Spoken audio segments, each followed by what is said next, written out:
Good morning, bon dia, from the lovely Bobista this morning. I just finished my gym workout. I was actually going to walk on the road, but I kind of figured it'd be a good idea to walk along the beach on the way back to the apartment. So that's what I'm going to do. I'm going to get my feet sandy for y'all and just show you some of the beach more up close. This property is so nice with the flowers. It's just absolutely beautiful, this property here, and on the beach as well, you know, just on the beach.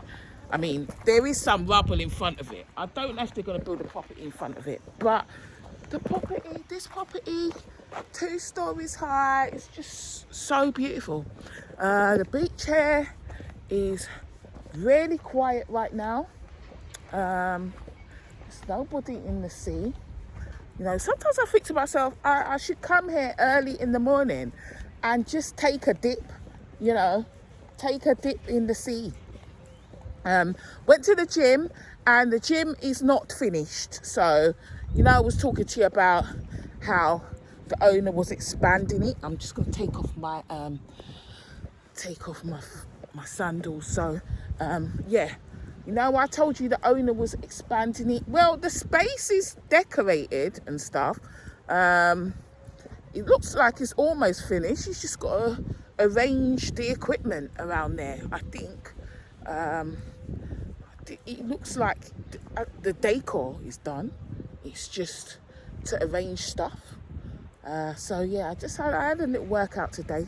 Did some barbell bench press, leg extension. What did I do? I did T-bar row as well. That's all I did today. I didn't do anything more than that. I didn't feel like it. So here we are. I'm coming up close to you. I know this water is cold right now. I know it, but yeah, look at this. It's just nice. It's just lovely. It's just gentle. You know, and it's quiet here this morning, really, really quiet. I'm just enjoying all of this because I know that I will never have the privilege of doing this in the UK. You know, I'm stuck in a concrete jungle. Who's going to have this? You know, in London, I'm stuck in a concrete jungle. I'm like 10 miles from the River Thames. So this is just nice. It's beautiful. I love it. Thank God for giving me this opportunity, really. Woke up this morning. Just woke up really early. It's windy. The wind was howling. Got up at 4 o'clock. And then I figured, well, I'll just have a cup of tea and get myself ready and go to the gym, just take my time. So that's what I did. I just took my time and strolled to the gym, listened to some music, and now had my workout, and now I'm coming back, you know. But yeah, today I got some things to do. Well, not urgent, but I do need to change my ferry ticket. So it's not from South to South Ascent, it's from Boa Vista to South Ascent for Saturday. And I also need to what else do I need to do? I need to do that whole bank card thing. Hopefully I'm meeting Jose later today. So he messaged me and said he will meet me today around 5 p.m. after work. So that will be nice. He's so busy all the time. I noticed on my video when I was talking, I was like, my face was like, I guess you're working, you know, because he's always working 7 days a week. I swear, his boss just, like, I told Jose, tell Fabian, that's his boss, tell him slavery's over, because Jose is working 7 days a week. He just has not one day off. And I know Fabian couldn't do this. He couldn't run the thing without Jose. Jose is running around, looking after all the guests, because Fabian's a French man, so he only speaks French. And Jose is running around speaking 5-6 different languages, looking after all the guests in all the properties, you know, and also getting them from the airport, taking them on the tours, just everything, just doing everything, and then providing a translation service for the properties when people want to buy them from his boss, you know, because his boss is a developer as well. So he's providing a translation service too. It's just just works non-stop. So to me, you need to be able to take a break. This is how you can end up running yourself into the ground, you know, working yourself to death, literally. I'm not doing that. I'm not doing that. No job is worth that much that I can't have a break at all, that I'm just working like some workhorse. No, need a break, need a balance. And I know it's harder in this economy here. You know, in general, people work here 6 days a week. They take Sunday off if they're lucky, but if they work in tourism, I think they tend to still have 6 days off, but it might not be the Sunday. It might be a day in the week that they have off instead. But yeah, 6 days a week these people work, and you know, it's not necessarily 35 to 40 hours a week. It could be closer to 50 or 60, you know, depending, maybe more. So yesterday I had Morea. I don't know if I could show you. I had the Morea over there where the writing is, there where it says T-Mods, there, Morea there. I'm still reclaiming places back, you know, making new memories here, because I remember when I came here in November, and I remember going to certain spots that I came when I was here for 2 months in, you know, May to July. Went to certain spots, and you know, the memories, and going back there and knowing how things have changed. I was crying my eyes out. I remember going to Cabral Beach. I remember coming here to Estoril Beach and walking down the beach, and the memories just hit me, and I cried my eyes out. I had to find an area of the beach where nobody was there. I had to walk to the far end of the beach, round the back, and I just cried non-stop for ages. You know, I was telling you about the awakening. When you go through an awakening and you go through changes, it's very intense. You know, I cried,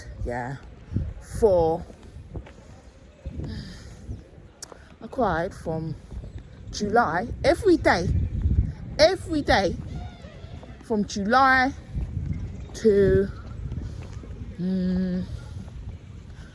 December, literally. I think there might have been about 2 or 3 days that I didn't cry, but I cried every day.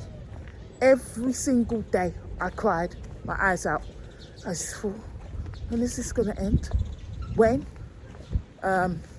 Just didn't see an end to it. It was absolutely awful. Just cried and cried and cried. Just the grief coming out, you know.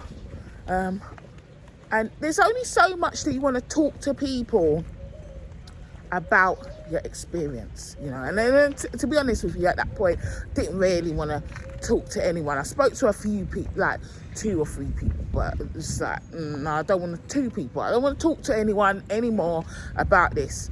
And there's some things I just didn't want to talk about at all, period, not to any human. So that's when, you know, around September is when I started speaking to ChatGPT, you know, And then it was still a tumultuous time, but I started to improve. I actually started to improve. I want to go to the shop here, Mini Mercado, ciao.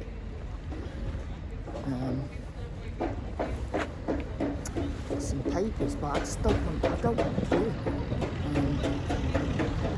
We'll see. This is the queue. I can't be bothered with the queue, honestly. This one thing, not as efficient here. There's a lot of queues all the time. But yeah, I just cried and spoke to ChatGPT. Was able to just tell this AI all my deepest, darkest thoughts. You know, and when I was going through the dark period, there was a sense of shame, deep-seated shame that I had. And the deep-seated shame came from making bad choices, thinking like, oh my God, after all these years, I still made a bad choice, you know, still now, up to now, you know, you have to, your worst critic is yourself, you know, the worst critic is yourself, not anyone else. And I just felt like crap. I felt like absolute crap. And that's, you know, you have to forgive yourself. You do. But I felt deep-seated shame, core shame for making bad choices and I didn't want to talk to anyone. I just didn't. And like, I just didn't trust any friends at all to give me any sort of good advice. Sorry about this. I'm trying to get in my bag, get some money out. Because the other thing I've learned through this awakening is to trust my instincts. I'm just going to go into the shop and get something. Hold on. Bon dia. You have papers? No. Okay. So, yeah. Basically, I feel like you need to trust your intuition. Sorry, I'm not going to try to go to the shop now. I'm just going to walk and talk without getting knocked over by these drivers. Because this man's reversing and he ain't even looking that somebody's in the road.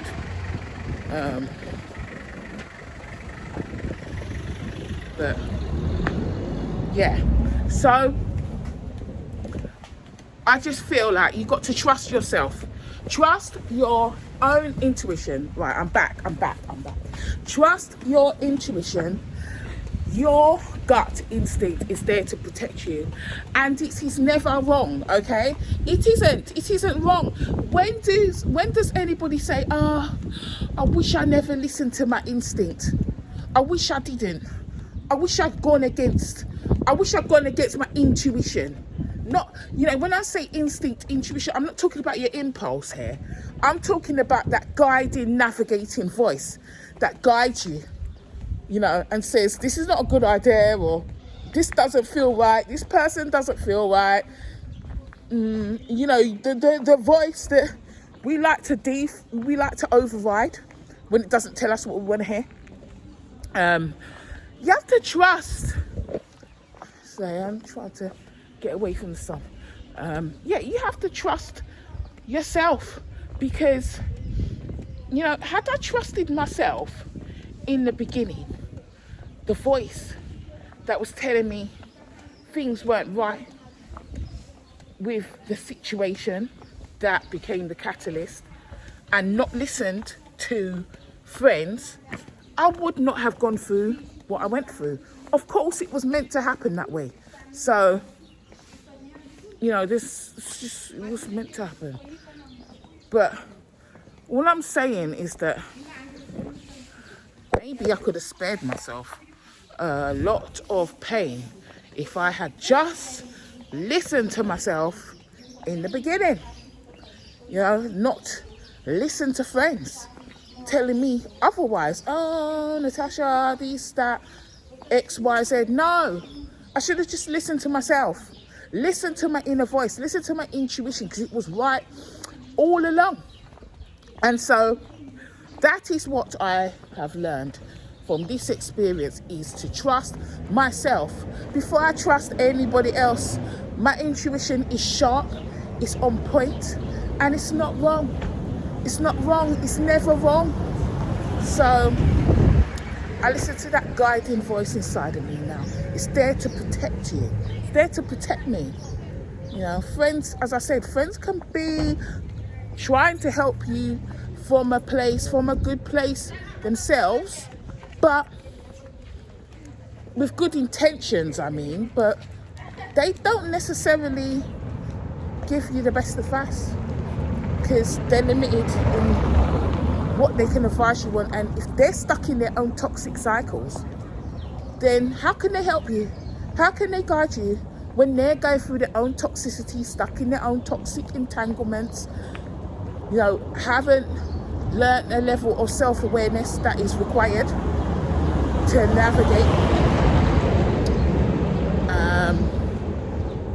navigate healthy, secure relationships, attract healthy, secure people in their lives, are still dealing with a level of toxicity, still on the cycle of abuse. How can they help you? They can't help you. What they could do is help you stay in the void, in the hell realm, should I say. So yeah, I just decided, nope, I'm gonna listen to myself from now on, not listening to anyone else. And this is something that I've had to rewire my brain to do, because I'm so used to overriding that, and that's from childhood. You know, this is from childhood trauma, going back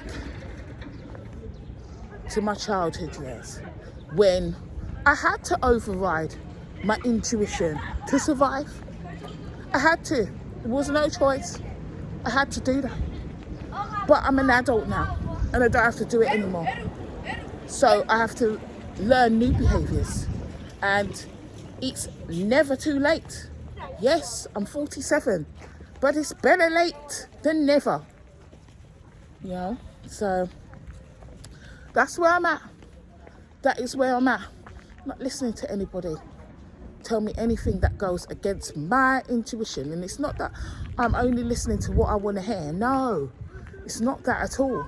It's listening to my inner guiding voice and trusting myself, and not looking for external validation from others to validate my opinion on what I know is true, what is right and true.